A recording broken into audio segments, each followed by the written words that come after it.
Good morning. It's Thursday, July 11th. I'm Jasmine Anderson. The Coram man who pled guilty to attempting to kill a Suffolk County police officer will face sentencing today. Last month, Janelle Funderburg admitted to shooting at Officer Michael LaFosse, striking him in the thigh during a 2023 robbery investigation on North Fleet Lane in Coram. He's expected to be sentenced to 25 years to life in prison in exchange for pleading guilty to aggravated attempted murder of a police officer and first-degree robbery. It's been nearly a year since Rex Heuermann was arrested and charged in connection with the Gilgo killings, but we're still learning more about the accused serial killer. I've seen from John Gotti to Larry Davis to Joel Steinberg. I've seen emotion out of them, but not out of this one. I don't even know if this man laughs. I don't even know if he smiles. Newsday is giving you an inside look at what Heuermann is doing behind bars while awaiting trial for allegedly killing 6 women. We're bringing you a comprehensive documentary on how prosecutors made their case, what's happening now, and insight from our team of reporters who have been digging into this story from the very beginning. To read all the stories and watch the full doc, Unearthing a Suspect, the Gilgo Beach Killings, just go to newsday.com/Gilgo. The MTA has delayed its purchase of a Port Jefferson Station Superfund site. Late last month, the MTA requested the deal to request a 40-acre section of the former site of Lawrence Aviation Industries be delayed until December 31st. Well, the property would be used as a rail yard, which is seen as a necessary step toward the potential electrification of the Port Jefferson line. The MTA request gave no reason for the delay. A popular kids' summer food program is back. Kids 18 and under can get free meals at over 24 sites across the island this summer, including food banks run by Long Island Cares and Island Harvest. It's part of the U.S. Department of Agriculture's Summer Food Service program. The State Education Department estimates the initiative will feed 400,000 kids. A new Whole Foods is set to open in South Huntington. The latest addition to the revamped Huntington Shopping Center is set to open July 17th. It joins a few stores, including the Container Store and REI, all thanks to a $75 million redevelopment of the property. As many Long Islanders struggle with the high cost of living, we introduce you to one woman who spent a month living out of her car, even though she had a job. Here's the latest in our series, Feeling the Squeeze. It's a story you'll see only in Newsday. Good, that truck left. The landlord raised the rent to $360 a month. I couldn't afford to stay and I couldn't afford to leave. I was living in Smithtown. I was there for 9 years. I'm trying to find new ways to make money because that's the only way I can think of to get out of the situation.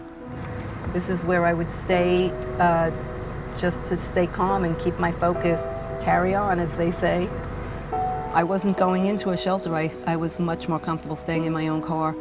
I would take my pillow and I would just curl up in bed like this, and this is how I slept. Not knowing when or how I was going to get out of this.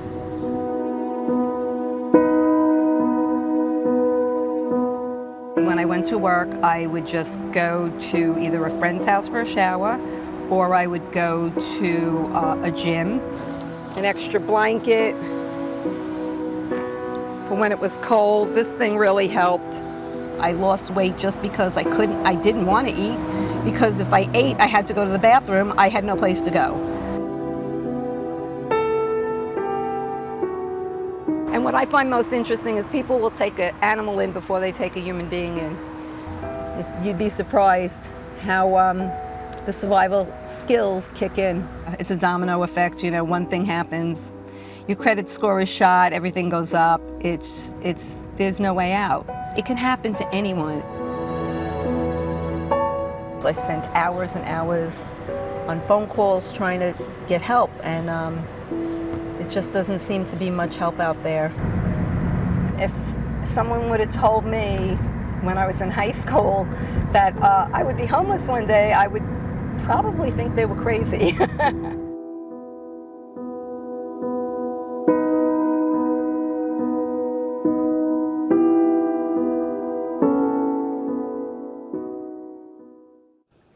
more stories from our Feeling the Squeeze series on Newsday.com. Click Get More below the Newsday TV video box.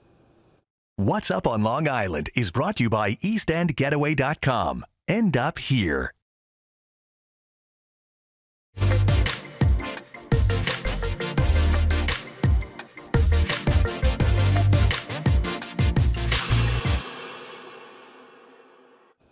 Here's what's up on Long Island.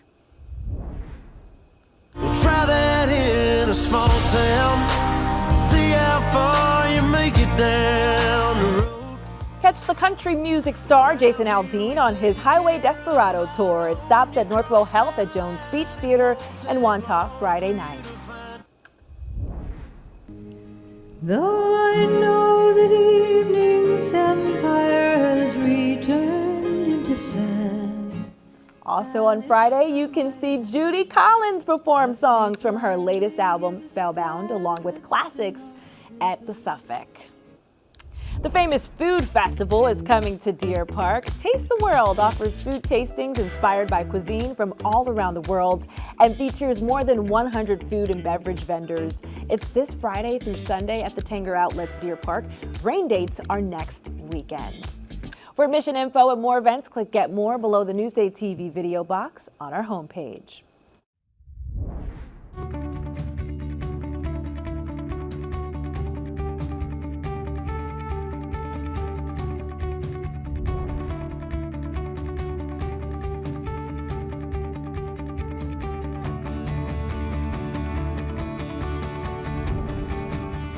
Checking out your hyperlocal forecast, partly cloudy, hot and humid out there. Just sounds like a broken record. Here's a look outside at Foster Memorial Beach and Sag Harbor. Starting off rainy this morning, but you'll notice the rain has cleared out, so that's good news, but it will make a comeback. We'll talk about it. Here's a look outside, or your today's highs, I should say. A mix of sun and clouds today. Highs still in the 80s for most of the island. Now to your futurecast. Another round of rain is headed our way. Spotty showers begin Friday. Of course, we'll keep you updated. Here's a look at your 7-day forecast.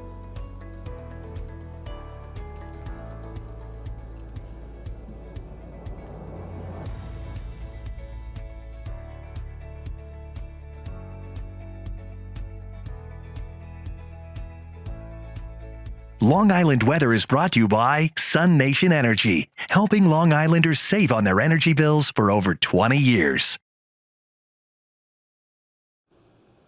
I'm Jasmine Anderson. Thank you so much for watching. Have a great morning.